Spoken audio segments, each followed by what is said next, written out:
Hi and Assalamualaikum. My name is SHARIFAH alias SHAKINAH as a master ceremony for today's session. Our discussion today is about enterprise resource planning. Before we proceed any further, let's introduce our panels for today. Hello everyone, my name is HAFIDZAH. I am a new inventory manager at the Real M company. Assalamualaikum, my name is NURUL and Balqis. I'm working at HSBC as Associate Analyst. Thank you, Ms. Shakinah, for having me at this seminar. Hi, my name is NURIN BINTI DESA. I work as a sales manager at Mutiara Holding Sdn Bhd. Hi, my name is NURAIHANA binti KALIF and I am purchasing manager from the Starbucks company.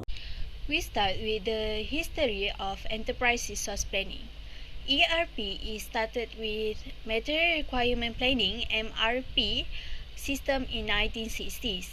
MRP enabled business to track inventory and production. It also helped manufacturers to manage raw material procurement and delivery of product to the factory so they could better plan the production run. MRP continued until 1970s. However, the technology remains limited to the large companies only that had budgets and resources for in-house development. In 1980s, MRP second appeared.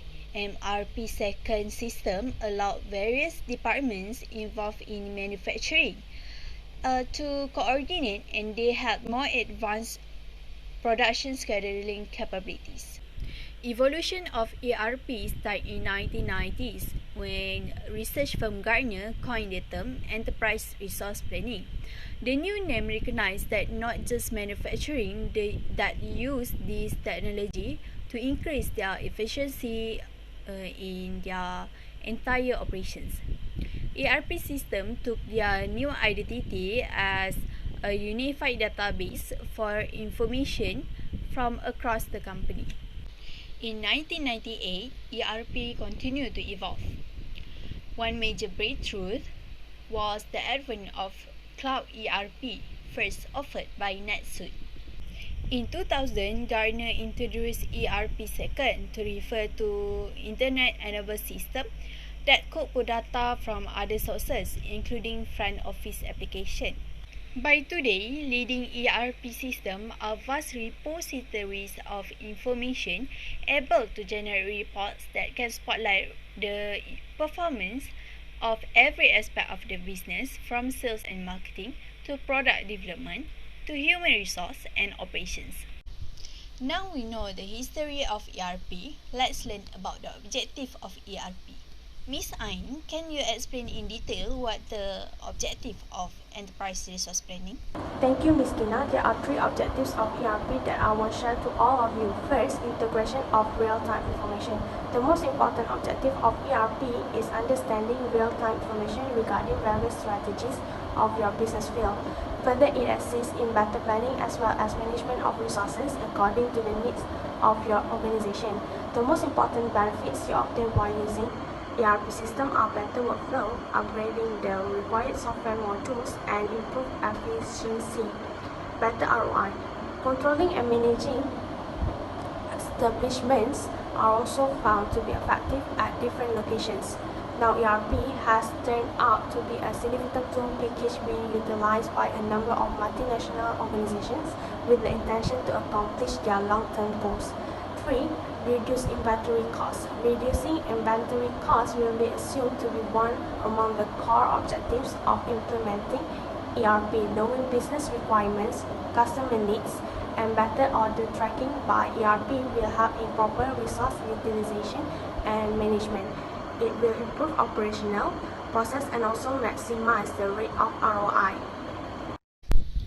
Thank you, Ms. Aim, for the detailed explanation about the objective of ERP. We move to the next question. Ms. NURIN, what do you think ERP is actually? First of all, thank you for having me. So, what is enterprise resource planning? Enterprise resource planning is defined as a software that enables different technology applications to integrate and share information. In other words, ERP is defined as a type of software that organizations use to manage day-to-day business activities such as accounting, procurement, project management, and supply chain operations. ERP software systems enable a company to oversee, customize, and automate time-consuming daily activities. Using ERP can give a positive change for the business activities. As explained by Ms. Nurin, now we know that ERP is used by companies to help them be more organized. But can Ms. IFFAH tell us how ERP actually works? Thank you, Shakinah. So let me explain to you how does an ERP works. So it is work by reducing the number of resources needed to run the business in the best favorable way, but still profitability and business improvement.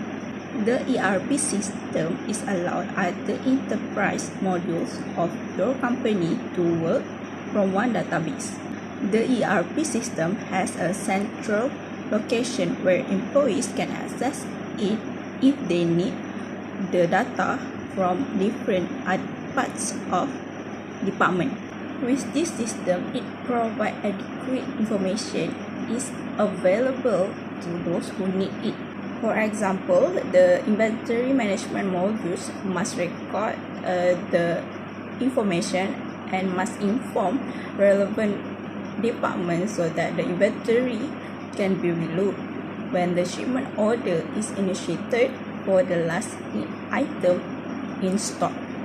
The data from multiple departments can be easily shared and visualized across an organization.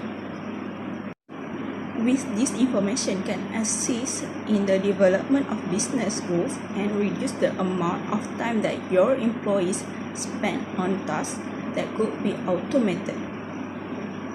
So we can say that the ERP system works by decreasing the number of resources and collecting data to be more organized and effective. ERP is used by so many companies. Ms. Raihana, is there any disadvantage of ERP system? And also, can you tell us the advantage of using this system? The advantage of ERP. First one is focus in cost. The company can consolidate all of these costs into one of ERP system, and user preparation is often reduced when a single implementation is used. Some ERP enable to incorporate several third-party systems into a single system. Next is total visibility or data reliability. ERP software allows total access to every vital process in the business by making data from every department easily accessible, and the ability of all the accompanying information in a centralized location allows for increased collaboration and more streamlined completion of tasks. And third one of the advantage of ERP is improved reporting and planning. ERP system can readily generate valuable reports and analytics at any time. In addition, many ERP vendors also offer business intelligence service with their software. Providing this detailed view into a company's data permits ERP users to make better informed choice based on trends and metrics. And the last one of the advantage of ERP is data security and quality. Controlling who can see and edit data is the other side of widespread data access. ERP platforms have a single input, which let them maintain a high degree of data protection. This advantage of ERP have the three, and first one is customization process. It can easily and quickly get out of hand. This software takes a lot of time, effort, expertise, and money to customize the application. The second one is the cost. A single license could quickly spend 5 features. The cost of the software alone can be prohibitively high, especially for small, medium-sized businesses. And the last one is the complexity. The software can be complex and challenging to be used. Some businesses will find systems too large and complicated from their processes and leading for the pure ROI. Here, we can conclude that ERP system not only has advantage but also disadvantage. For our information, ERP is also applied by Amazon, Starbucks, and Toyota. Can Ms. Nurin explain to us what the benefits of application for the company are? Yes, for sure. Now let me answer your question about benefits of application ERP for the company. Nowadays, there are many companies that use ERP. For example, as you mentioned before, Amazon, Starbucks, and Toyota. Now, I want to answer your question. We focus on the Starbucks company. Starbucks is one of the successful companies that concentrate on providing and selling high-quality coffee. In Starbucks, they use Oracle ERP. Oracle ERP is a cloud-based software solution used to automate back-office processes and day-to-day business activities. It's a business management software suite that includes financial management, supply chain management, project management, accounting, and procurement. Starbucks has implemented an ERP system to help their business activities. So, let's see the benefits of the application ERP for Starbucks company. Here, we have listed 3 benefits for the company. First, cost savings. Starbucks can reduce their costs by eliminating the separate software. This saves money in terms of data re-entry, which can be costly, error reduction, and the recurring cost of license, updating, and training on software. Other than that, Starbucks also can reduce their operational costs by using less time and fewer people. 2. Productivity improvement. Using ERP can improve the productivity of Starbucks. It is because ERP can give easy access to all company processes and data. The manager can make a quick and efficient decisions that can help to increase productivity of the company. For example, ERP can give easy access about the spending and purchasing information. It can help Starbucks in analyzing the spending and purchase over time by customers. So, the management worker can accurately determine the inventory needs, waste analytics, and evaluations of products. Thus, it can lead to better management in business decision and activities. Third, customer service improvement. ERP can give the improvement in customer service by tracking the customer need and demand. Starbucks can use the information that they get from the customer history. They can know which product that is preferable by the customers so that they can maintain the menu. Customers will be happy because their favorite menu is available. I think that's all about the benefits of the application ERP in the company. Thank you, Ms. Nurin. There are so many benefits of the application. However, of course, there are also problems to implement the technique. Can Ms. IFFAH tell us more about it? Problem in implementation of the techniques, we can find it through the case study, which is to determine the effectiveness of the ERP system for Starbucks. From the finding and the data analysis, there are 2 issues of the ERP system at the Starbucks, which is occasional computer system breakdown and the inability to operate the system. There are 7 managers and 27 employees who participate in this study by filling the questionnaire. This chart shows frequency among the employees that have these 2 issues. There are 40% of occasional computer system breakdown and 62% of inability by some employees to operate the system. From the finding, no manager show that the lack of ability to operate the system because they already have a training needed to operate it. However, there are 5 managers indicate that has a problem with the system related to the occasional computer system breakdown. This issue will give a negative impact which lead to the loss of customer, reduction in sales, and increase in a cost. As a result, in this case study, there are only 2 issues, which is occasional failure of the computer system in the which the ERP system are run, and lack of adequate training by among some employees on how to use the system. Thank you, Ms. Eva. Because of the existing problems that mentioned by Ms. Eva, companies need to come up with good strategies to overcome it. Do you have any suggestion, Ms. Raihana? Recommendation: how to overcome the problem to the company to make the improvement. And first one, I would suggest to ensure each software system is fully integrated. It was able to maintain a watchful eye on all transactions that occur, allowing them to see what is causing them to much and need to make improvement on. The system combines all of the necessary information into one easy to comprehend document in order easier for manager to read and evaluate to make decisions on what needs to be done now and in the future. Second one is maintain a healthy and qualitative relationship with vendors.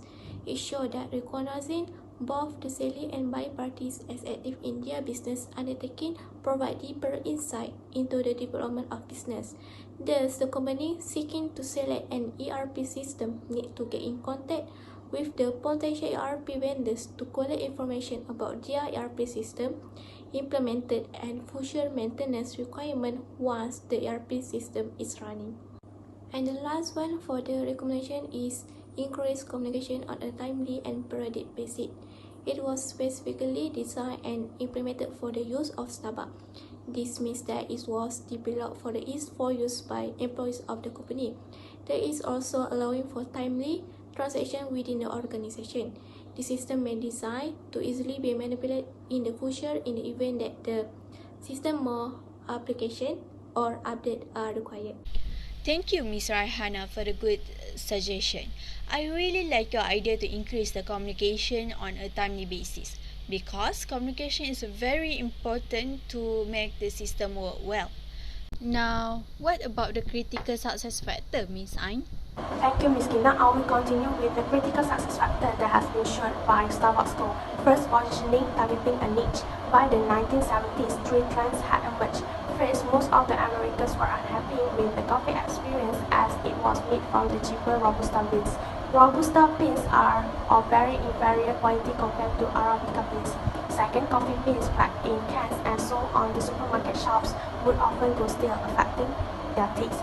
3. During this period, the people were becoming health conscious and cooking their own food at home rather than dining out. Second, trade-offs. Starbucks owes its initial success to a unique strategic position involving clear trade-offs. First, authentic quality. By 1964, their coffee sales declined drastically and lost their unique position in the market as they keep adding small percentage of Robusta beans in their coffee blends. From there, Starbucks makes sure never to compromise on the quality of the product. Second, adding flavor. In the late 1990s, there was a demand for artificially flavored coffee beans. Competitive brands took to adding artificial flavors in the roasting process. Again, Howard referred as the practice was incompatible with one of Starbucks' core values, maintaining authentic quality. 3. Franchising. The desire for growth forced every competitor of Starbucks to expand quickly through the franchising route as it was logical, quick and easily to raise capital. But Howard never took this route, fearing the risk of losing control over the quality of his product. Fourth, selling in supermarkets. By the late 1980s, many brands began to sell whole bean coffee in supermarkets. Brands like Millstone and such sold volumes much higher than Starbucks. It was tempting, but Howard refused to entertain the idea of pouring coffee beans into clear plastic bins where they could get stale. The benefits of trade-offs is by delivering more kind of value. Starbucks projected an image of consistency and their reputation grew. Through this trade-off, Starbucks conveyed to their employees more effectively than words how seriously they were committed to the brand's core values. This also helped the company build a strong internal brand culture. The roasting facility. The roasting facility is custom designed and follows a fully automatic proprietary process that reduces greenhouse gases, improves performances, creates a high-quality coffee product, and offers flexibility for future requirements. Cleaning and sanitation. The Starbucks plant has clean-in-place CIP system where everything is cleaned right after each step is finished. Instead of manual switchover, mix-proof valve technology enables fast, efficient, highly sanitary operations. Centralized system. Starbucks has installed state-of-the-art computer-integrated manufacturing system that allows personnel to access real-time information on operation, QA, and maintenance. Centralized automation has also drastically reduced the number of people required, thereby saving time and cost. Thank you, Ms. Ain, for the very detailed explanation about the critical success factor just now. As the conclusion for our discussion today, I would like to emphasize that enterprise resource planning is a type of software that organizations use to manage day-to-day business activities such as accounting, procurement, project management, risk management and compliance, and supply chain operations. Until today, ERP helps so many companies to stay organized and become more successful. Before we end our discussion, we proceed to the Q&A session.